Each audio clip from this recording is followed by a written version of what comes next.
사도신경 말씀으로 우리의 신앙을 함께 고백하겠습니다.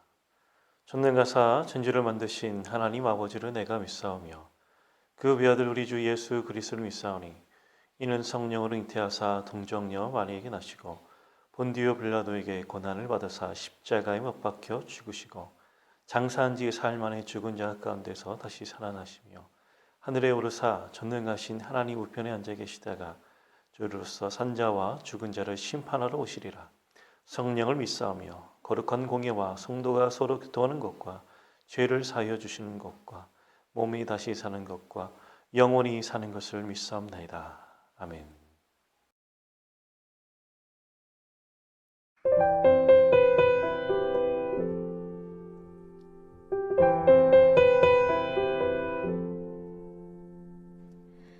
주님의 시간에 그의 뜻 이루어지리 기다려 하루하루 살 동안 주님 인도하시리 그 뜻 이룰 때까지 기다려 주님의 시간에 그의 뜻 이루어지리 기다려 하루하루 살 동안 주님 인도하시리 주 뜻 이룰 때까지 기다려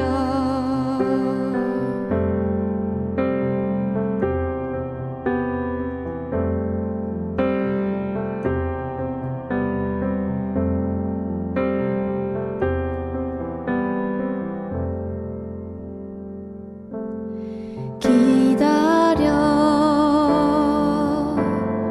그때를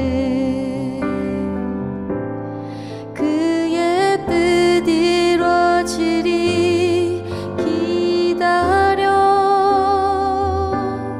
주의 뜻 이루어질 때 우리들의 모든 것 아름답게 변하리 기다려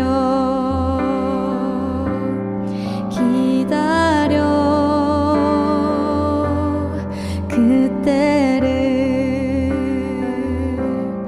그의 뜻 이루어지리 기다려 주의 뜻 이루어질 때 우리들의 모든 것 아름답게 변하리 기다려 주의 뜻 이루어질 때 우리들의 모든 것 아름답게 변하리 기다려 주의 뜻 이루어질 때 우리들의 모든 것 아름답게 변하리 기다려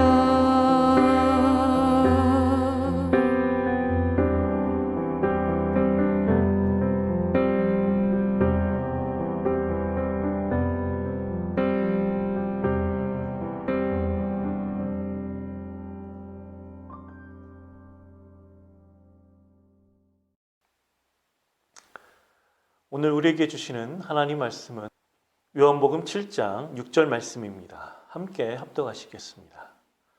예수께서 이르시되 내 때는 아직 이르지 아니하였거니와 너희 때는 늘 준비되어 있느니라. 아멘.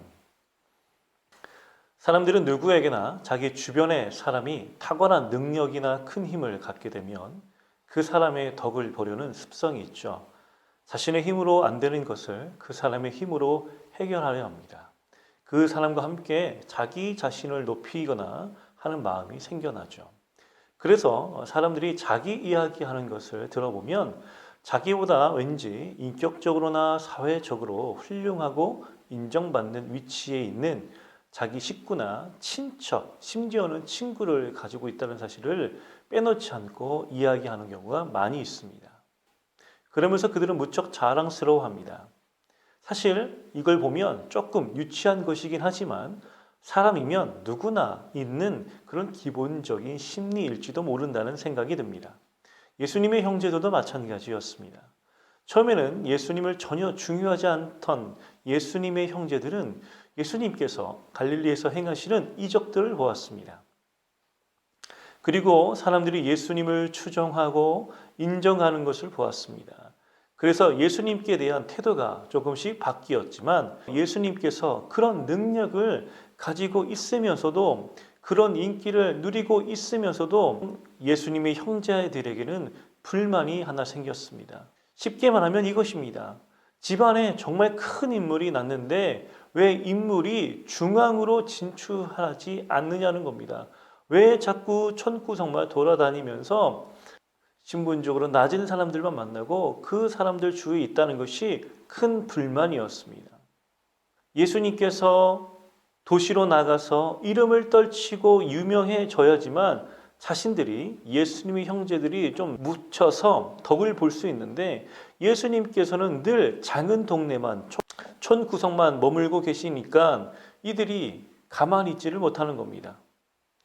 예수님의 형제들은 이런 불만과 의문을 가지고 언제 그런 이야기를 할 수 있을까 때를 기다리고 있었습니다. 그러다가 아주 적당한 시기가 찾아왔습니다. 초막절이라는 유대인들의 큰 명절이 돌아왔던 것입니다. 이 초막절은 유대인들의 절기 중에 가장 대중적인 절기였고요. 수많은 사람들이 예루살렘에 모여들었습니다. 만약 이때를 잘 이용하면 큰 세력을 얻을 수 있었던 아주 좋은 시기였습니다. 이것을 간파한 예수님의 형제들은요, 유대 지역에 있는 제자들, 즉 예수님을 추종하는 사람들의 핑계를 대며 예수님을 유대 땅으로 가시도록 설득하려 했습니다. 4절 말씀, 스스로 나타나기를 구하면서 묻혀서 일하는 사람이 없나니 이 일을 행하려 하거든 자신을 세상에 나타내소서 도시로 예루살렘으로 나가라는 적극적인 권면이었습니다. 겉에서 볼 때는 그들의 말이 맞는 것 같습니다. 큰 세력을 얻을 수 있는 때와 시기가 가까이 왔기 때문에 그렇습니다. 그러나 그들이 예수님에 대해서 완전히 오해를 하고 있었어요. 예수님께서 그 능력을 사용하셔서 무언가 큰 일을 하시고 크게 성공하고 사람들에게 인정받는 그 계획을 세웠다라고 그들은 생각했습니다. 그런데 예수님은 그들의 생각과 크게 어긋났습니다. 예수님께서는 이렇게 말씀하십니다. 5절, 이는 그 형제들까지도 예수님을 믿지 아니함이로라. 예수님의 형제들은 그 덕을 보려고 했지 예수님께서 오신 목적, 예수님의 존재를 믿지 아니하였던 사람들이었습니다. 다시 한번 예수님께서 이렇게 얘기하십니다. 6절 말씀입니다. 내 때는 아직 이르지 아니하였거니와 너희 때는 늘 준비되어 있느니라. 사람들은요, 능력이 생기고 힘이 생기면 자신을 앞세우며 자기가 스스로의 길을 결정합니다. 그래서 사람들의 때는요, 언제나 준비되어 있다고 얘기합니다. 왜냐하면 그 때를 자신이 결정하기 때문에 그렇습니다. 그러나 주님은 전혀 달랐습니다. 예수님은 자신의 뜻대로 움직이시는 분이 아니었습니다. 예수님은 하나님께서 정하신 때가 아니면 절대로 자기 마음대로 움직이지 않으셨습니다. 항상 하나님의 때를 기다렸다가 행하시는 분이었습니다. 타이밍이 맞다고요? 상황이 그렇게 맞는다고요? 예수님은 사람이 만든 타이밍, 그때에 속아 넘어가지 아니하셨습니다. 물론 그렇습니다. 하나님의 때를 기다린다는 것은 정말 쉽지 않는 일입니다. 아주 좋은 때인데, 아주 좋은 타이밍인데 거기만 가면 내 능력을 펼치기만 하면 사람들에게 인정받고 성공할 수 있는데 그것을 놓치다니요. 바보라고 어리석다고 이야기할 수 있습니다. 그러나 주님께서는 물 들어올 때 놓쳤는 것이 아니라 하나님께서 부르실 때 자기가 나가겠다고 노를 젓겠다고 말씀하십니다. 사랑하는 여러분, 하나님의 때를 기다리십시오. 그때가 가장 정확한 때, 그때가 바로 여러분을 살리고 주위를 살리는 때일 것입니다. 여러분들이 왜 앞장서서 나가려고 합니까? 사실 하나님의 이름으로, 예수님의 이름으로 핑계는 되지만 사실 우리 안에 탐욕과 명예와 성공의 욕심 아닙니까?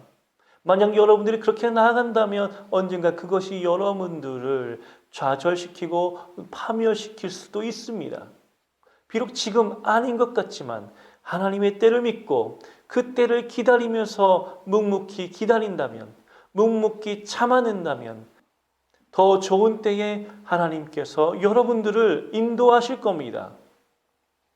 그 인내의 시간을 함께 견디어 내 영광이 아닌 하나님께 영광 돌리는 여러분 되시기를 주님의 이름으로 축복합니다. 기도합니다. 하나님, 지금이 이때가 아니냐고, 지금 움직일 때가 아니냐고 답답해하는 우리들의 모습이 보이십니까? 지금이 아니면 무너질 것 같아 두려워합니다. 불안해합니다. 하나님, 온전히 주님의 시간을 신뢰하게 하여 주옵소서. 하나님은 우리를 포기하지 아니하시고 분명한 하나님께서 우리들에게 주신 그 사명과 비전이 있기에 우리는 하나님의 시간을 기다리겠습니다. 나의 영광, 나의 명예, 나의 성공이 아닌 오직 하나님께 영광, 그것만이 우리 안에 가득 차게 하옵소서. 사랑이신 예수님의 이름으로 기도합니다. 아멘.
주